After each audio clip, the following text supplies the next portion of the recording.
मोअज़्ज़िज़ हाज़रीन इकराम, बुज़ुर्गान कौम और मिल्लत, मेरी इज़्ज़तदार और माँ और बहनों, गयूर नौजवान साथियों, पसे पर्दा बैठकर सुनने वाली मेरी माँ और बहनों, मेरे तमाम मजलिसी रुफ़क़ा, शहनशीन पर तशरीफ़ फरमा महाराष्ट्र के मजलिस इत्तेहादुल मुस्लिमीन के सदर वो साबिक़ा रुकने पार्लिमान मोहतरम जनाब सैयद इम्तियाज़ जलील साहब, मालेगांव के नौ मुंतखब शुदा रुकन असम्बली मुफ्ती इस्माइल साहब, अब्दुल मालिक साहब, डॉक्टर खालिद साहब, औरंगाबाद के नासिर सिद्दीकी साहब और शहनशीन पर तशरीफ़ फरमा मुअज़्ज़िज़ हाज़रीन इकराम, बुज़ुर्गान कौम और मिल्लत, उलेमा और मशाइख़ीन निज़ाम, मैं सबसे पहले मालेगांव की आवाम का शुक्रिया अदा करता हूँ कि अल्लाह सुब्हानहू व तआला ने आप तमाम के दिल में इस बात को डाला कि आप यहाँ से मजलिस इत्तेहादुल मुस्लिमीन के उम्मीदवार हज़रत मौलाना मुफ्ती इस्माइल साहब को अपना कीमती वोट दें। मैं आपका शुक्रिया इसलिए भी अदा करना चाहूँगा कि आप तमाम ने मुफ्ती इस्माइल साहब को अपना वोट देकर उनको दोबारा मालेगांव का रुकन असम्बली मुंतखब फरमाया आपकी खिदमत के लिए। ये मुफ्ती इस्माइल साहब की कामयाबी नहीं है, बल्कि ये कामयाबी आपके इत्तेहाद की कामयाबी है, ये आपके सियासी शऊर की कामयाबी है। आपने मालेगांव की आवाम ने इनफरादियत को मुस्तरद किया और आपने इज्तिमाइयत को कामयाब किया। मुफ्ती इस्माइल साहब या मजलिस इत्तेहादुल मुस्लिमीन की कामयाबी से ज़्यादा ये है कि हमने बुराई को शिकस्त दी और हमने नेकी को मजबूत किया। आपने मजलिस इत्तेहादुल मुस्लिमीन के उम्मीदवार को कामयाब करके पैगाम दिया कि आप मालेगांव में किसी भी किस्म की गुंडागर्दी को बर्दाश्त नहीं करते हैं, आप यहाँ पर अमन चाहते हैं। आपने अपने एक एक वोट को पतंग के निशान पर बटन दबाकर ये बता दिया कि हम बटन तो दबा रहे हैं पतंग के निशान पर, मगर हम नहीं चाहते कि जो बटन और पाउडर का कारोबार करने वाले लोग हैं, जो हमारे बच्चों की ज़िंदगियों को बर्बाद कर रहे हैं, हम उन लोगों को वोट नहीं देंगे। आपने बटन दबाया तो बटन बेचने वालों की अब नींद हराम हो चुकी है।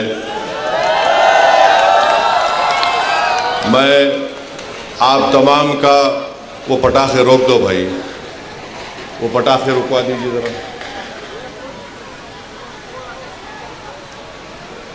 मैं आपसे ये कहने आया हूँ, शुक्रिया अदा करने आया हूँ कि इंशाअल्लाह ताला मुफ्ती इस्माइल साहब की कामयाबी आप तमाम की कामयाबी है। मैं अपनी आवाज़ के ज़रिए हमारी इज़्ज़तदार माँ और बहनों का भी शुक्रिया अदा करना चाहूँगा कि उन्होंने मजलिस इत्तेहादुल मुस्लिमीन से अपनी बेपनाह मोहब्बत और वाबस्तगी का सबूत देकर यहाँ पर उन्होंने इत्तेहाद को कामयाब किया। मजलिस इत्तेहादुल मुस्लिमीन के उम्मीदवार की कामयाबी इज्तिमाइयत की कामयाबी है। जो लोग इलेक्शन लड़ रहे थे मुफ्ती इस्माइल साहब के ख़िलाफ़, वो ये समझ रहे थे कि हमको इलेक्शन जीतना इसलिए ज़रूरी है कि हमको अपनी ताकत में इजाफ़ा करना है ताकि हम अपने मालेगांव के गरीब आवाम पर जुल्म कर सकें। वो इलेक्शन दौलत की बुनियाद पर इसलिए लड़ रहे थे क्योंकि उनको ये उम्मीद थी कि हम दौलत कमा लेंगे जीतने के बाद। बहरहाल मेरे अज़ीज़ दोस्तों और बुज़ुर्गों, मैं आप तमाम को सलाम करता हूँ। मजलिस इत्तेहादुल मुस्लिमीन के तमाम ज़िम्मेदारों को, अरकान का शुक्रिया अदा करता हूँ और उन तमाम लोगों का भी शुक्रिया अदा करता हूँ जो खामोशी के साथ मजलिस इत्तेहादुल मुस्लिमीन के उम्मीदवार की कामयाबी के लिए बहुत मेहनत किए, जुस्तजू किए, अपने रातों की नींद को बर्बाद किया और मुफ्ती इस्माइल साहब और मजलिस इत्तेहादुल मुस्लिमीन को यहाँ से कामयाब और कामरान किया। अब हम मुफ्ती इस्माइल साहब से भी गुजारिश करते हैं कि मुफ्ती इस्माइल साहब बहैसियत रुकन असम्बली मालेगांव में जो गुंडागर्दी करने की कोशिश करेगा, मुफ्ती इस्माइल साहब गुंडागर्दी को यहाँ से ख़त्म करेंगे। हम उम्मीद करते हैं और हमको यकीन है कि मुफ्ती इस्माइल साहब जो ड्रग का कारोबार कर रहे हैं, जो बटन के नाम पर या पाउडर के नाम पर, मुफ्ती इस्माइल साहब अपनी पूरी ताकत लगाकर उन कारोबार करने वालों का ताक़ुब करेंगे और वो मालेगांव की सरजमीन पर वो नज़र नहीं आएंगे इंशाअल्लाह ताला। जो लोग ड्रग्स का कारोबार कर रहे हैं वो दूर रहे हमसे, मालेगांव से दूर चले जाएं, क्योंकि मुझे मालूम हुआ कि यहाँ पर पुलिस ने भी बटन या पाउडर करीब 2,27,000 की लागत का यहाँ पर पकड़ा भी है इलेक्शन के बाद। मैं पुलिस वालों का भी शुक्रिया अदा करता हूँ इस मामले में, क्योंकि उन्होंने ऐसे लोगों के ख़िलाफ़ उनको कार्रवाई करने की ज़रूरत है जो हमारे मुल्क और हमारे मालेगांव की नस्लों को बर्बाद करना चाहते हैं। अगर आवाम साथ देती रही तो यकीनन इंशाअल्लाह ताला मजलिस इत्तेहादुल मुस्लिमीन और तमाम मजलिस के ज़िम्मेदारान इस मालेगांव से ये तमाम नशे के कारोबार करने वालों को मुक्त करेंगे। ये ज़मीन उनके लिए तंग हम कर देना चाहिए, ना कोई गुंडागर्दी करे, ना कोई गोली चलाने का दोबारा सोचे, ना कोई नशे का कारोबार करने का ख्वाब देखे। अब इंशाअल्लाह ताला हम मुफ्ती साहब से ये पुरज़ोर गुजारिश और अपील भी करते हैं कि विकास और तरक्याती काम को अच्छे और बड़े पैमाने पर इंशाअल्लाह ताला मालेगांव में अंजाम दिया जाएगा। क्योंकि अगर हम आज से शुरू करेंगे तो देखते देखते 2029 आ जाएगा, तो हमको और पहले से ज़्यादा उन तमाम तरक्याती और विकास के काम को कराना बेहद ज़रूरी है। मैं हमारे तमाम मजलिस के मेरे रुफ़क़ा से भी अपील करूँगा कि वो मुफ्ती इस्माइल साहब को साथ लेकर पूरे इन तरक्याती और विकास कामों के ताल्लुक़ से वो दिलो जान से कोशिश करें और उन डेवलपमेंट के काम को करवाएं। आज हमारी मुलाकात पावरलूम के ज़िम्मेदारों से हुई है, उन्होंने अपने मसाइल हमको बताए हैं। इंशाअल्लाह ताला मैंने उनको कहा है कि मैं दिल्ली जाकर पूरी कोशिश करूँगा कि किस तरीक़े से मरकज़ी हुकूमत से हम नुमाइंदगी करके पावरलूम के लोगों को जो सहूलतें मिलनी चाहिए उसके लिए मैं आवाज़ उठाऊंगा पार्लियामेंट में, और इंशाअल्लाह ताला हम मरकज़ी हुकूमत से नुमाइंदगी भी करेंगे। यहाँ पर जो ज़िम्मेदार हमसे मुलाकात किए उन्होंने बताया कि यहाँ पर MSEDCL, MDS मीटर और tender B1, B2, registrar, price stamping, UDCPR, GIS, CETP, ACB, BOMS, RTO और इस तरह के एक लिस्ट दी है जो यहाँ पर ज़ेर तकमील काम है। मुफ्ती इस्माइल साहब को भी उन्होंने वो मेज़र दिया है। हम भी मुफ्ती इस्माइल साहब को तंग करते रहेंगे ताकि वो पूरी कोशिश करें।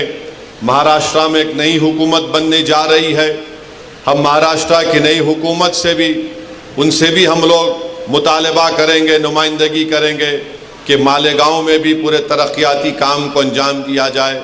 मालेगांव में भी जो महाराष्ट्र के दूसरे इलाक़ों में अगर डेवलपमेंट और तरक्याती काम होती है तो मालेगांव में भी उसका हिस्सा होना चाहिए। मुझे यकीन है कि मुफ्ती इस्माइल साहब एक तजुर्बेकार रुकन असम्बली है, वो ज़रूर आपके मालेगांव के इंसाफ के लिए, मालेगांव की तरक्की के लिए पहले से ज़्यादा आपकी बार ऐवान असम्बली में जाकर यहाँ की आवाम की आवाज़ को और यहाँ की आवाम की ज़रूरियात की तकमील के लिए इंशाअल्लाह पूरी कोशिश करेंगे। जो लोग हमको वोट नहीं दिए, मैं उनका भी शुक्रिया अदा करना चाहता हूँ। और हमारे लिए ये बहुत बड़ा एक मौका है कि जो हमको वोट नहीं दिए, हम अपने अच्छे काम के ज़रिए उनको दिल को जीते, ताकि वो आइंदा 5 साल के बाद बड़ी तादाद में आकर मजलिस इत्तेहादुल मुस्लिमीन के हक़ में अपना वोट दे। जमहूरियत है, आप किसको वोट देना चाहते हैं, नहीं देना चाहते हैं, आपका इख्तियार है। मगर जो प्रोपेगेंडा यहाँ पर किया गया था, जो अज़बियत के मज़ाहरे यहाँ पर किए जा रहे थे, जो यहाँ पर एक नंगा नाच हो रहा था तशद्दुद का, गुंडागर्दी का, ड्रग्स के कारोबार का, मैं आपको सलाम करता हूँ लाखों बार कि आपने उन तमाम ताकतों को मुस्तरद किया। और हमारी कोशिश ये होगी कि हम आपके भरोसे पर उतरें। इंशाअल्लाह ताला हम पूरी कोशिश करते रहेंगे कि आपकी जो तकलीफ़ है, आपके जो मसाइल हैं, आपके रुकन असम्बली मुफ्ती इस्माइल साहब और मजलिस के ज़िम्मेदारान ये पूरी कोशिश करके आपके मसाइल को हल करवाएंगे। मेरे अज़ीज़ दोस्तों और बुज़ुर्गों, मैं साथ ही साथ ये भी कहना ज़रूरी समझता हूँ कि मेरे छोटे भाई जनाब सैयद इम्तियाज़ जलील साहब, नासिर सिद्दीकी साहब को औरंगाबाद से कामयाबी नहीं मिली। आपको याद होगा कि मैं पुकार कर आपसे कह रहा था कि हमको हमेशा नुकसान अपनों से हुआ है, गैरों से नहीं हुआ है। आज औरंगाबाद में अगर चंद वोटों से इम्तियाज़ जलील साहब की कामयाबी नहीं हो सकी, तो आप उठा कर देख लीजिए कि जो बीजेपी के इशारे पर इलेक्शन लड़ रहे थे, जिनको पूरी मदद दी गई थी बीजेपी की तरफ से, जिनका मकसद एक ही था कि महाराष्ट्र की विधानसभा में सैयद इम्तियाज़ जलील और नासिर सिद्दीकी ना जाएं, मगर औरंगाबाद की आवाम ने ये देख लिया कि कौन उनका हमदर्द है और कौन उनका दुश्मन है। जो चेहरे बहुत छुपे हुए थे, इलेक्शन ने उन तमाम चेहरों को औरंगाबाद के अवाम के सामने बेनकाब कर दिया। जो बड़े अपने आप को मुत्तकी और परहेजगार दिखाते थे, मगर उनके चेहरे मालूम हो गए कि कितने दागदार उनके चेहरे हैं, कि उन्होंने अपने ज़मीर को बीजेपी के चौखट पर उसको बेच दिया।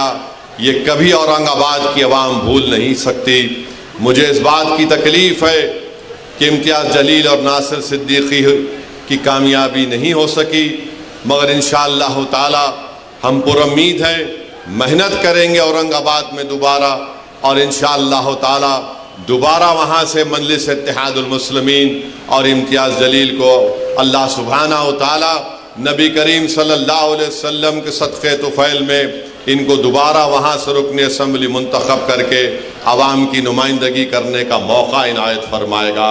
मगर आप जानते हैं कि यही इम्तियाज़ जलील थे, पार्लियामेंट का इलेक्शन 4 महीने पहले हारा, मगर जब नामूस रिसालत का मसला पैदा हुआ तो इम्तियाज़ जलील ने ये नहीं सोचा कि मैं अभी मेंबर ऑफ पार्लियामेंट नहीं हूँ। इम्तियाज़ जलील ने बहैसियत महाराष्ट्र के मजलिस इत्तेहादुल मुस्लिमीन के सदर के इस चीज़ को उठाया, और जो लोग रसूल अल्लाह सल्लल्लाहु अलैहि वसल्लम की शान में गुस्ताखी करना चाहते थे, इम्तियाज़ जलील ने एहतजाज, सदा एहतजाज को बुलंद किया और पूरे महाराष्ट्र की एक तारीख़ में एक पुरअमन एहतजाज निकाला गया। मैं शुक्रिया अदा करना चाहूँगा हमारे धूलिया के फारूक शाह साहब का। बेहतरीन इलेक्शन कैंपेन फारूक शाह साहब ने किया, बेहतरीन काम धूलिया के गली कूचों में जनाब फारूक शाह साहब ने किया। ये अल्लाह की क्या मर्जी थी, अल्लाह बेहतर जानता है। उनकी कामयाबी नहीं हो सकी। मुझे यकीन है कि फारूक शाह अपने घर में बैठने वाला नहीं है, वो निकल कर धूलिया की आवाम की खिदमत करते रहेंगे और इंशाअल्लाह ताला दोबारा वहाँ से मुंतखब होकर जाएंगे। मुझे अफसोस इस बात का है कि शोलापुर से फारूक शाबदी पिछले 3 साल से मेहनत कर रहे थे। बहुत कुर्बानियाँ फारूक शाबदी ने दी। उनके घर में उनके बेटे की तबीयत ख़राब हो गई, बहुत तबीयत इतनी ज़्यादा ख़राब हो गई थी, उसके बावजूद भी फारूक शाबदी कभी बम्बई में अपने बेटे के इलाज के लिए, तो जैसा तबीयत अच्छी होती दौड़कर शोलापुर को फारूक शाबदी आ जाते। फिर एक ऐसा वक्त भी आया कि उनके वालिद की तबीयत इतनी ख़राब हो गई, मगर फारूक शाबदी ने अपनी वालिद की भी खिदमत की और शोलापुर की आवाम की खिदमत की।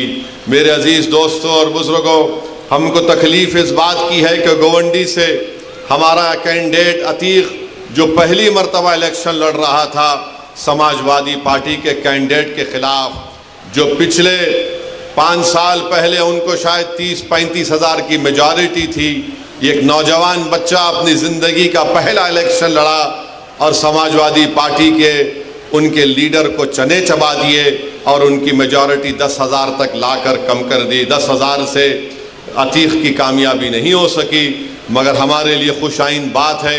इंशाअल्लाह ताला हम इतने बड़ी तादाद में वोट हासिल की है।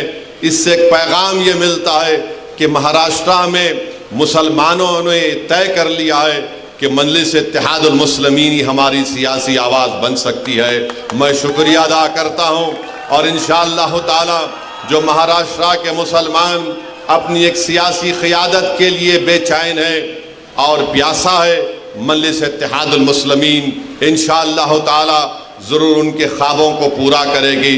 आपकी क़ियादत है और मजबूत होगी इंशाअल्लाह ताला। मैंने पहले भी किया और आज भी कह रहा हूँ, महाराष्ट्र की सियासत में अगर कोई मुसलमानों का लीडर और कायद है तो उसका नाम सैयद इम्तियाज़ जलील और मुफ्ती इस्माइल है और इससे कोई इनकार नहीं कर सकता। हाँ, तुम इलेक्शन जीत के आए हो, मगर क़यादत का तुम दावा नहीं कर सकते। क़यादत का दावा अगर कोई करेगा, जिसके पीछे आज महाराष्ट्र के 11% मुसलमान खड़े हैं मजलिस इत्तेहादुल मुस्लिमीन के खिलाफ, वो इम्तियाज़ जलील और मुफ्ती इस्माइल साहब हैं। मैं आपसे अपील कर रहा हूँ कि हमको अपनी जमात को और मजबूत करना है। डरने और घबराने की ज़रूरत नहीं है। जिस किसी की हुकूमत बनती है बनने दीजिए, मगर मुझे यकीन है कि मजलिस इत्तेहादुल मुस्लिमीन के रुकन असम्बली मुफ्ती इस्माइल साहब बेबाक तरीक़े से गरीब और मज़लूम आवाम की आवाज़ को उठाएंगे और इंशाअल्लाह ताला आपके मसाइल को हल कराने की वो पूरी कोशिश करेंगे। मेरी आपसे गुजारिश है कि आप मुफ्ती इस्माइल साहब की सेहत के लिए भी दुआ फरमाइए। मगर मालूम भी हुआ कि कल मुफ्ती इस्माइल साहब कहीं पर बैठकर कलेजी खा रहे थे।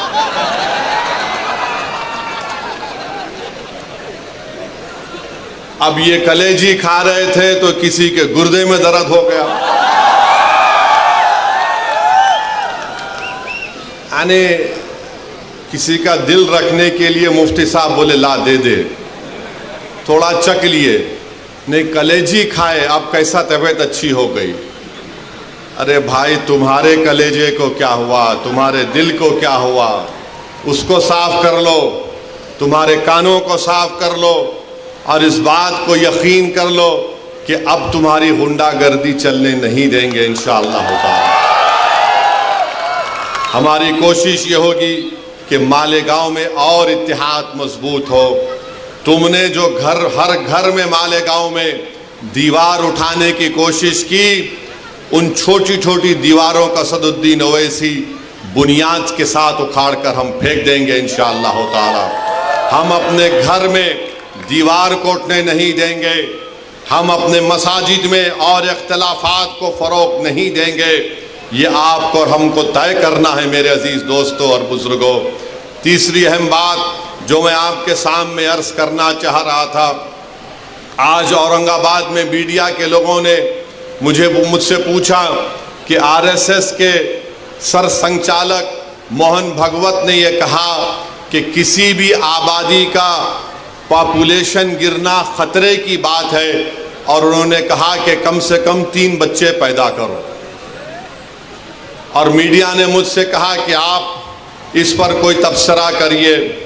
तो मेरे अजीज दोस्तों और बुजुर्गों, हमारे मीडिया के लोग भी हैं, और माशाल्लाह से पुलिस आज फिर नोटिस दी मेरे को। तो खैर, कानून के दायरे में रहकर हम हमेशा बात करते आए और इंशाअल्लाह बात करते रहेंगे। मोहन भागवत ने कहा कि 3 बच्चे पैदा करो। मोहन भागवत साहब, आप लोग कब शादी कर रहे पहले ये बता दो। अब 3 बच्चे पैदा करो बोल रहे। अब आपके और हमारे कानून ने बरसों से हम सुन रहे हैं, पिछले 10 साल से खास तौर से खुद प्राइम मिनिस्टर वजीर आजम नरेंद्र मोदी ने पार्लियामेंट इलेक्शन के दौरान राजस्थान में कहा था कि हमारे हिंदू बहनों के गलों से मंगलसूत्र उतार कर उन महिलाओं को दिया जाएगा जो ज्यादा बच्चे पैदा करते हैं। वजीर आजम का इशारा मुस्लिम खवातीन पर था। अब मोहन भागवत को कहना पड़ रहा है कि बच्चे ज्यादा पैदा करो। मोहन भागवत साहब, आप 3 बोल रहे, मेरे को 5 है। मुफ्ती साहब, आपको कितने हैं? 4 है। आप बहुत कंजूसी करे, आप इसमें भी कंजूसी कर रहे मुफ्ती साहब। नहीं, गलत नहीं लेना, मैं तो दूसरा मतलब निकालेंगे तुम लोग। इम्तियाज साहब को खाली 2 ही है। अब मोहन भागवत बोल रहे, अरे ठहर जा भाई, मोहन भागवत बोल रहे 3 पैदा करो। ऑर्गेनाइजर आरएसएस की एक मैगजीन है तायीद करने वाली। अक्टूबर 2021 को ऑर्गेनाइजर मैगजीन ने लिखा कि मुसलमानों की आबादी बहुत बढ़ रही है, इसको कम करना चाहिए। अब मोहन भागवत बोल रहे 3 पैदा करो। झारखंड में इलेक्शन हुआ, झारखंड में बीजेपी ने एक इश्तिहार बनाया, और इश्तिहार ये था कि एक हमारे हिंदू भाई बहन घर में बैठकर खाना खा रहे हैं, टेबल पर खाना खा रहे हैं, घर के अंदर बेल बजती है। जब दरवाज़ा खोलते हैं तो क्या देखते हैं कि घर के बाहर कम से कम 40-50 मुसलमान खड़े हुए हैं, बुरखापोश खवातीन खड़े हुए हैं, टोपी पहनने वाले मुसलमान पहने हुए। अचानक हिंदू बहन के घर में आ गए और घुस के खाना वाना बैठकर घर में बैठ गए। इलेक्शन कमीशन को वो एडवर्टाइजमेंट को बैन करना पड़ा। अब मोहन भागवत बोल रहे 3 बच्चे पैदा करो। भाई, वो पटाखे बंद कर दीजिए, तकरीर हो रही है, पटाखे मत फोड़िए वरना मैं बैठ जाता हूं। फिर मोहन भागवत जो बोल रहे हैं, मैं आपको बता रहा हूं कि कितने मर्तबा हमने सुना कि मुसलमान आबादी बहुत बढ़ा रहे हैं। हकीकत यह है कि 2060 में, अभी हम 2024 में हैं, 36 साल के बाद हमारे हिंदू भाई बहनों की आबादी स्टेबलाइज हो जाएगी 74.7% पर, और उसके 40 साल बाद 2100 ईस्वी में मुसलमानों की आबादी स्टेबलाइज हो जाएगी 18.8%। यानी मुसलमान की आबादी कभी भी इस मुल्क में हमारे हिंदू भाई बहनों की आबादी से ज्यादा नहीं होगी। मगर ये झूठ आरएसएस पिछले 70 साल से फैला रही है। बीजेपी ये झूठ को फैला रही है कि मुसलमान इतनी आबादी बढ़ रही है, इतने बच्चे पैदा कर रहे हैं कि एक दिन इस देश में उनकी आबादी बढ़ जाएगी। ये इनका पहला झूठ। उनका दूसरा झूठ आपको बता रहा हूं, फर्टिलिटी रेट 92-93 में मुसलमानों का 4.41 था, 2019 और 21 में ये नेशनल फैमिली हेल्थ सर्वे मुसलमानों का फर्टिलिटी रेट 2.36 है, माने 92-93 में 4.41 से 2.36 पे आ गया। हमारे हिंदू भाई बहनों का फर्टिलिटी रेट 92-93 में 3.30 था, अब 1.94 है। मगर सबसे ज्यादा गिरावट आई है फर्टिलिटी रेट में मुसलमानों के।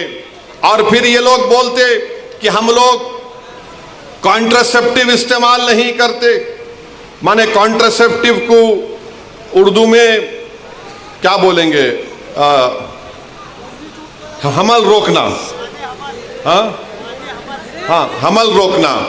आपको जानकर ताज्जुब होगा कि सबसे ज्यादा कॉन्ट्रासेप्टिव मर्दों में यूज करने वाले मुसलमान मर्द हैं। अब आप बताओ, आपका कारोबार चल रहा है मगर आप गाली हमको दे रहे हैं। तो मेरे अजीज दोस्तों और बुजुर्गों, ये बीजेपी और आरएसएस की तरफ से झूठ, और फिर आप मुस्लिम खवातीन भी कॉन्ट्रासेप्टिव इस्तेमाल करती है, डेटा है। हिंदू खवातीन 67.9 तो मुस्लिम खवातीन 60.2 इस्तेमाल करती है। मगर आज मोहन भगवत को मानना पड़ा। मैं ये बात हमेशा कह रहा हूं कि इस मुल्क में 25-30 साल के बाद एक बहुत बड़ी आबादी ज़ईफ लोगों की रहेगी, बहुत बड़ी आबादी ज़ईफ लोगों की रहेगी। उनके लिए क्या कर रहे हैं बताओ? जब इतनी बड़ी आबादी, मुल्क की आज 140 करोड़ की आबादी में अगर 30 साल के बाद करीब 35-40 करोड़ के करीब बुजुर्ग लोग रहेंगे तो उनके लिए तैयारी आज से करना पड़ेगा। मगर नहीं, उसकी तैयारी नहीं कर रहे। अब आरएसएस को बोलना पड़ रहा है कि बच्चे पैदा करो, ज्यादा पैदा करो, क्योंकि जापान, वहां की आबादी बूढ़ी हो चुकी है। यूरोप के कई ममालिक हैं, उनकी आबादी बूढ़ी हो चुकी है।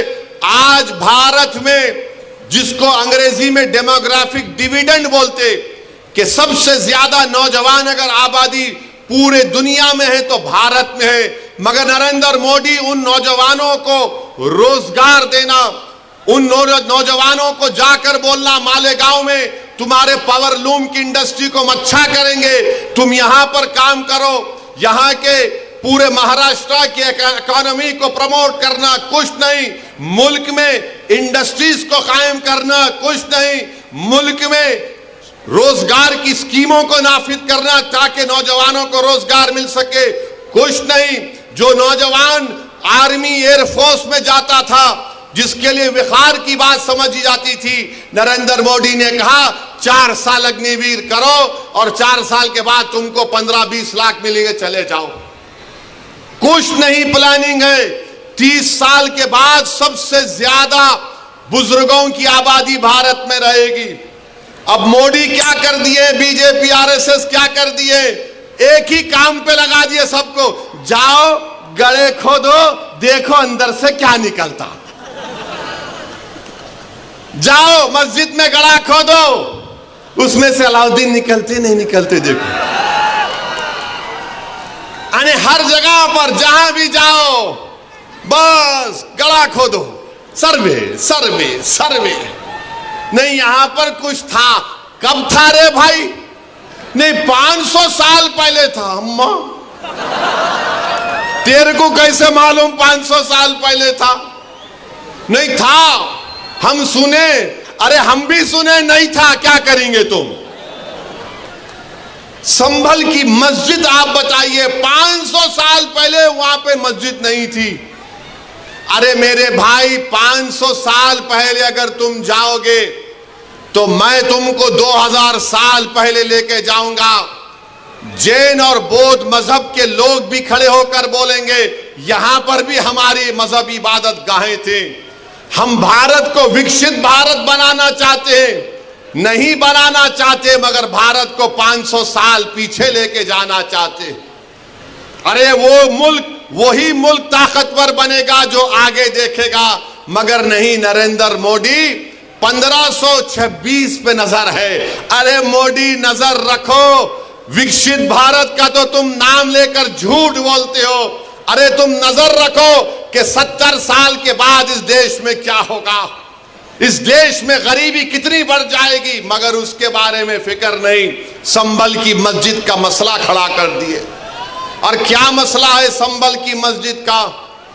कोई, रुक जाओ भाई, वो कुर्सियां छोड़ दीजिए, कुर्सियां भाई डिस्टर्ब मत करिए, थोड़ी देर के लिए सुनिए। रुक जाइए भाई, जो कौन है, थोड़ी देर के लिए रुक जाइए। संभल की मस्जिद में जो लोग कोर्ट को गए, वो कोर्ट में ये बोलकर गए कि हमको मस्जिद के अंदर जाने का परमिशन मिले। अब आप बताइए, कोई हम किसी को रोकते, कोई मस्जिद में आना चाह रहा है तो आइए, आदाब को मलूज रखकर मस्जिद में आइए। मगर प्रेयर ये है, मुतालिबा कोर्ट से कि अंदर आने का मौका मिले। और फाजिल जज साहब माशाल्लाह आर्डर दे दिए सर्वे का, माने कोर्ट मस्जिद संभल की मस्जिद चंदोसी मस्जिद से 45 किलोमीटर दूर है। 1.5 घंटे में आर्डर लेकर आ गए और वहां पर पुलिस मौजूद है। शाम में 6 बजे सर्वे होता है, फिर उसके बाद इतवार के दिन सर्वे होता है, और फिर जब दूसरा सर्वे जिसका कोई कानूनी मौक़िफ़ नहीं है सर्वे हुआ तो फायरिंग हुई। फायरिंग में 5 लोग शहीद हो गए। उसमें एक 17 साल का बच्चा जो प्लास्टिक के खिलौने बेचता था, उसके सीने पे गोली लग गई। 5 के 5 को, 4 को सीने पे गोली लगी, 1 को पीठ पर गोली लगी। और मारने वाले बोलते हम नहीं मारे, कट्टे से मारे।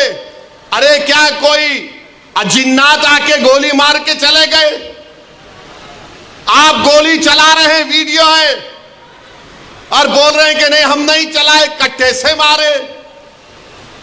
तुर्क और पठानों का झगड़ा था? नहीं था झगड़ा। तुर्क पठान का मस्जिद पे झगड़ा कभी था ना कभी रहेगा इंशाअल्लाह ताला। आप कह रहे हैं झगड़ा था, मगर 5 लोग शहीद हो गए, अपनी जानों को गंवा दिए। अगर वो लोग कोर्ट को नहीं जाते तो क्या ये 5 बच्चे मरते थे? क्या ये तशद्दुद होता था संभल में? मेरे भाई, आज आप देख रहे हैं ये संभल में हुआ, और इल्जाम मुझ पर लगाया जाता है। असदुद्दीन ओवैसी तुम ये बोल रहे हो, तुम वो बोल रहे हो। बार बार मुझे व्हाट्सएप के ऊपर, कभी SMS के जरिए, कभी फुलां के जरिए धमकी दी जाती है। अरे जालिमों, याद रखो, मैं मस्जिद बचाने के लिए, खानखाहों को बचाने के लिए, दरगाहों को बचाने के लिए, वक्फ की जायदाद को बचाने के लिए, जमहूरियत को बचाने के लिए, कानून की बालादस्ती के लिए, इंसाफ के लिए मैं एक बार नहीं 1000 मर्तबा मरने को तैयार हूं। तुम क्या करोगे बताओ? तुम समझ रहे कि हम खामोश बैठ जाएंगे? ऐसे 12 दरगाह और मसाजिद पर केस डाल दिया गया है कि यह मस्जिद नहीं थी, फुला था, ये था। सलीम चिश्ती रहमतुल्लाह अलैह की दरगाह पर केस डाल दिया गया। सुल्तान हिंद ख्वाजा अजमेरी के आस्थाने पर केस डाल दिया गया। और क्या बोलते हैं, केस डालने वाला कौन है मालूम आपको? ये मेरे घर के पास दिल्ली में आकर मेरे घर के ऊपर जो नेम प्लेट है उसको तोड़ा, पत्थर फेंके घर में मेरे, और उसके बाद मेरे नेम प्लेट पर कालिक डालकर धमकी दिया कि ओवैसी तेरे को देख लेंगे। अरे कमीने, कभी बोल कर आना, मर्द का बच्चा है तो मैं ठहरता हूं सामने। बस आते कैमरा लेके फाइबर फेंक के भाग। अरे बोल क्या आ रहा हूं कल तेरे पास तो मैं भी ठहरता हूं, देखेंगे 6 फुट 2 इंच क्या करता है। वो आदमी अब कोर्ट को गया, सुप्रीम कोर्ट के वकील को थप्पड़ मारा। 2016 में दिल्ली की पुलिस ने उसको तड़ी पार का नोटिस दिया। वो कोर्ट में केस डाल रहा है कि ख्वाजा अजमेरी का आस्थाना नहीं है, वहां पर कोई और जगह थी। हवाला क्या दे रहा है? 1901 की किताब, 1901 की किताब का भरोसा करेंगे? या फिर 13वीं सदी की किताब खजाइने फुतूहा, जिसको अमीर खुसरो रहमतुल्लाह अलैह ने लिखा? किसकी किताब का यकीन करेंगे? 1901 में कोई दीवाना लिख रहा, नहीं रिवायत ये बताती है। अबे रिवायत बहुत बातें बताती है, यकीन कर लेंगे क्या? पार्लियामेंट ने कानून बनाया कि 15 अगस्त 47 को जो मस्जिद, मंदिर, गिरजाघर, गुरुद्वारा रहेगा वो सील है, बंद है, उस पर कोई छेड़खानी नहीं होगी, उसका कन्वर्जन नहीं होगा, उसका कैरेक्टर नहीं बदला जाएगा। मगर ये क्या हो रहा है? क्या हो रहा है हमारे मुल्क में? 800 साल की दरगाह ख्वाजा गरीब नवाज सुल्तान हिंद की। और सुनो इख्तिदार की कुर्सियों पर बैठने वालों, दिल्ली के इख्तिदार पर बैठने वाले, सुनो, ख्वाजा हिंदुस्तान का सुल्तान है, उसके बाद कोई सुल्तान को नहीं मानते हम। ख्वाजा के आस्थाने पर चले गए, गरीब नवाज के आस्थाने पर चले गए। अरे कौन सी किताब तुम्हारी? नहीं वो फुला दीवार को ऐसा खिकोरे तो उसको ऐसा रंग निकाले तो छतरी निकलती। अबे तेरे घर में मैं अगर 1000 फीट खोदा तो उसमें भी खाने जहां खां की मलबा निकलता, क्या करेगा? दे देता मेरे को, क्या करेंगे? नहीं, वो था। याद रखो, ये मुल्क कमजोर हो जाएगा। 5 बच्चों की जानें चले गईं, वो मरे नहीं, वो शहीद हैं। तुमने उनको गोली मारकर उनका कत्ल किया है, तुम कातिल हो।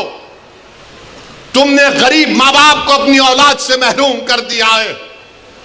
अरे ये मीडिया को लीक करते नहीं, वो पत्थर फेंक रहे, वो फुला कर रहे। अरे मस्जिद है, अल्लाह का घर है, तुमको क्या राइट देता है? किसी भी इबादतगाह पर अगर तुम जाओगे तो लोग क्या खामोश बैठ जाएंगे? 800 साल की दरगाह, वहां बोल रहे नहीं, ये नहीं था, वो नहीं था। हम भारत के प्रधानमंत्री से पूछना चाह रहे, नरेंद्र मोदी, क्या आप ये तमाम इन लोगों को रोकेंगे या फिर ये देश इसी तरह चलता रहेगा कि हर मस्जिद पे सवाल कर दो, हर दरगाह पे सवाल उठा दो?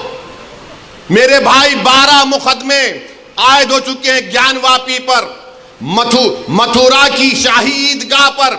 वहां पर तो 1965 में मुसलमानों ने हिंदू भाई बहनों से मिलकर बैठकर तस्वीया कर लिया। 8 एकड़ जमीन मुसलमानों ने वक्फ की दी कि लो ये किस्मत स्थान है, आपके लिए मोतबर जगह है, आप बनाओ यहां पर। 65 में सुन्नी वक्फ बोर्ड की इजाजत से एग्रीमेंट हो गया हिंदू मुसलमान में। 2023 में कोई आके बोला वो कौन हिंदू होते, वो पूरी जगह हमारी है। टीले वाली मस्जिद लखनऊ की, ऐसे 12-13 मुकामात हैं। सुप्रीम कोर्ट ने राम मंदिर के फैसले में कहा कि 91 का एक्ट भारत के संविधान का एक अटूट हिस्सा है। और फिर उसके बाद डीवाईसी चंद्रचूड़ सीजीआई थे, वो खामोश हो गए।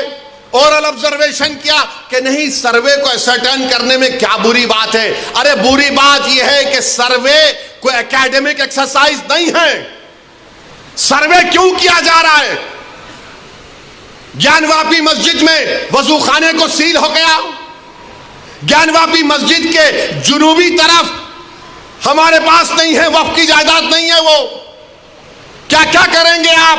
और जब बाबरी मस्जिद का फैसला आया था, मैं पुकार कर कह रहा था ये गलत फैसला है, इसके बाद बहुत सी चीजें खुलेंगे। तो मेरे खिलाफ ये वही लोग हैं जो आज इस असेंबली के इलेक्शन में इनको वोट दो, उनको वोट दो ऐलान किए थे। वो लोग मुझे फोन करके बोले आप ऐसा क्यों बोल रहे हैं, आप एम्यूनेशन दे रहे हैं बीजेपी को। मैंने कहा हजरत दामन बरकाता हूं, जजमेंट आप पढ़ो, ये जजमेंट तमाम चीजों को खोल देगा। मुझसे कहा कि आप खामोश हो जाओ, ओवैसी तुम मत बोलो। मैंने कहा मौत मेरे को खामोश कर सकती, जब तक अल्लाह जिंदा रखेगा मैं सच्चाई को बयान करूंगा और बयान करता रहूंगा। आज बोलो खामोश हो जाओ। मैं जब कह रहा था तो कोई बोल रहे हैं मत बोलो, इनको क्या है, ये भड़काऊ भाषण दे देते, इनको क्या है, इनको टीवी पे जाके बोलने का शौक है। आज क्या हुआ महाराष्ट्र के चुनाव में? क्या बीजेपी ने क्या कहा जा जाकर? आज हमारे पास करण जैसे, क्या नाम है, यूसुफ पुंजानी आकर तकरीर करके गए, मैं इलेक्शन जीतने का हार गया। उन्होंने कहा कि बीजेपी ने पूरे महाराष्ट्र में प्रचार कर दिया कि फतवा जीतेगा या भगवा जीतेगा। बताओ ये कौन है लोग? अरे आपको अगर इलेक्शन लड़ना है लड़ो, आगे बढ़ो, सिर्फ बैठकर ऐलान करने से नहीं होता, इलेक्शन लड़ो, मालूम होता आपको कैसे वोट हासिल करना पड़ता है। एक आलिम दीन मुफ्ती इस्माइल आपके सामने जो इलेक्शन लड़ रहा भी है, मिंबर रसूल पर आपको अच्छाई को बयान भी करता है और चुनाव भी लड़ता है, मगर यह क्या बात है कि इलेक्शन आएगा इनको वोट दो, उनको वोट दो। अरे आप लड़ो, आप नहीं लड़ सकते तो अपने दामाद को लाओ, चलो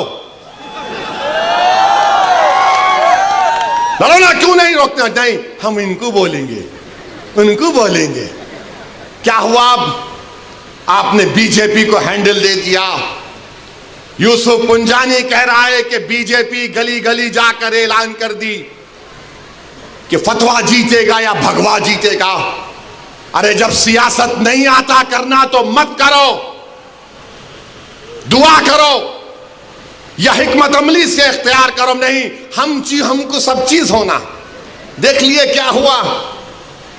अब किधर है आप, किधर है नहीं मालूम। कहां है वो लोग जो औरंगाबाद में बोले थे इम्तियाज जलील कोर्ट मत, उस समाजवादी पेंडेंट कोर्ट तो बोले थे अरे चेहरा दिखाओ औरंगाबाद के अवाम के सामने तुम। अरे लिफाफों पे जिंदगी गुजारने वालों, शर्म से डूब मरो तुम। मेरे घर को आए थे, मेरे घर को आए थे हैदराबाद को, बगैर बोले मेरे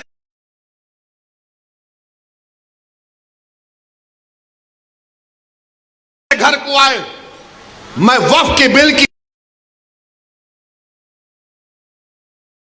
मीटिंग में जा रहा था, पलट मेरा गार्ड फोन करा के साहब इतने लोग आए, मिला, घर पे आए तो मैं कहा कि मेरा घर इतना बड़ा नहीं है, आप लोग 20 लोग ले लीजिए, को बिठा, वो बात करे, बात करा, लेटर लिख के दिए को, टिकट दो, मला मैं गौर करूंगा। फिर जाने से पहले कि अंग्रेजी कुरान का तर्जुमा जो टर्की छपा हुआ है उसकी 4 कॉपियां इन जिम्मेदारों को दिया कि आप मेरे घर को आए, ये एक अल्लाह के वली की कुरान का तर्जुमा है। एक एक हाथ में दिया तो औरंगाबाद जाके बोले हम घर को गए थे, हमारे को चाय तक नहीं। अरे आप पहले से बोल देते तो नान खलिया खिला देता मैं। मेरे को नहीं मालूम था कि तुम मेरे घर को खाना खाने आ रहे। कुरान करीम दिया ना हाथ में, अल्लाह का कलाम तुम्हारे हाथ में दिया, तुमको उसका भी लिहाज नहीं है और तुम दावा करते हो कौम का। बहुत बोल सकता हूं, याद रखो मेरी जबान को लगाम नहीं है, तुम्हारा घर से निकलना महाल कर दूंगा मैं यहां पे। मेरे भाई इमाम शाफई मुफ्ती साहब बैठे हुए, इमाम शाफई रहमतुल्लाह अलैह का जमाना है। एक दौलतमंद ने कहा कि अगर अल्लाह मेरे को बेटी देगा तो जब उसकी शादी करूंगा दीन और दुनिया की दौलत उसको दूंगा। जब बेटी की शादी का मौका आया उलमाए किराम के पास गया, उलमाए किराम ने कहा कि नहीं तू नहीं दे सकता, दीन और दुनिया की दौलत तो कैसे देगा, तेरी कसम गलत हो गई। इमाम शाफई के पास गए, इमाम शाफई बोले बहुत आसान है। इमाम शाफई रहमतुल्लाह अलैह ने कहा तेरी बेटी की शादी कब है? उसने कहा फुला दिन है। बोले मैं आ रहा हूं, चला जा। इमाम शाफई पहुंचे, इमाम शाफई रहमतुल्लाह अलैह ने कहा कि आसान है। वो बोला कि हज़रत शादी तो हो गई, क्या है बताओ। बोले कुरान अपनी बेटी को दे दे, दीन और दुनिया की दौलत उसको दे चुका। मैं उनको दिया, 4 कुरान दिया उनको और बोल के दिया कि आप मेरे घर को आए, मुझे पता नहीं है, मैं वकीलों की मीटिंग में जा रहा था, पलट कर आया आपके लिए। ये कुरान करीम का तोहफा आपको दे रहा हूं। अरे तुमको ओवैसी से मजलिस से नफरत है, मगर कुरान करीम की तो अजमत का तुम लिहाज रख लेते। मैं ये बात इलेक्शन में बोल सकता था मगर खामोश बैठे रहा, मगर आज मजबूरन बोलना पड़ रहा है। याद रखो, तुम लोग जो काम कर रहे हो ना,